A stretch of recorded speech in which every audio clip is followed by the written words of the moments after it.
مجلس کی قبولیت کے لیے ایک مرتبہ صلوات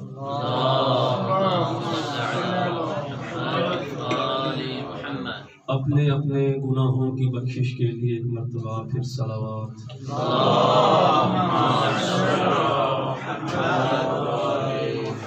خدا کی آخری حجت کے جلد ظہور کے لیے بآواز بلند صلوات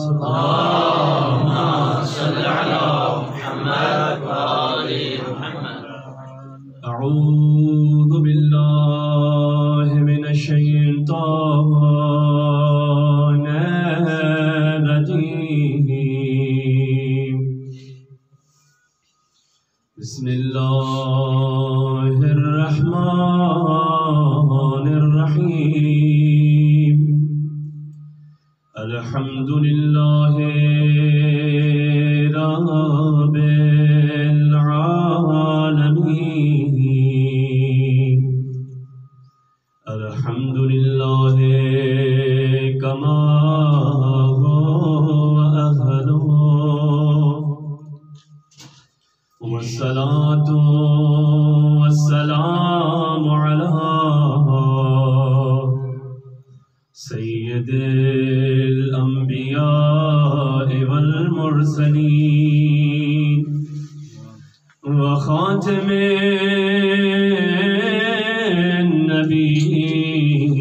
النبیین ابی القاسم محمد اللہم صل علی محمد وآل محمد والصلاة والسلام علی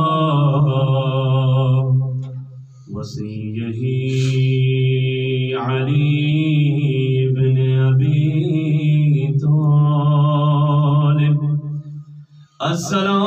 السلام علی الحسین وعلی علی بن الحسین وعلی اولاد الحسین وعلی صحاب الحسین والصلاة والسلام على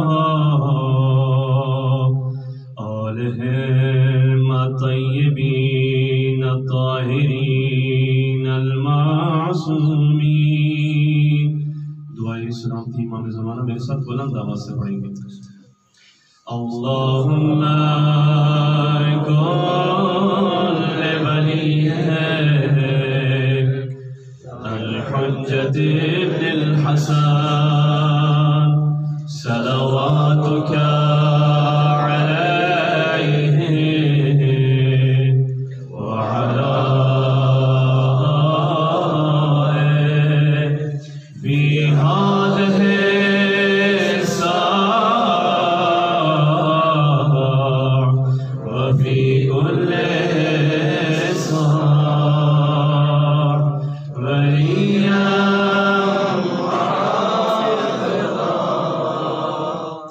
وقائدا وناصرا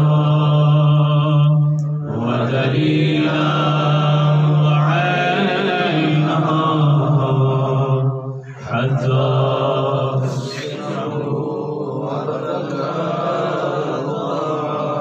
وتمتعه فيها طويلا برحمتك يا أرحم الراحمين صلوات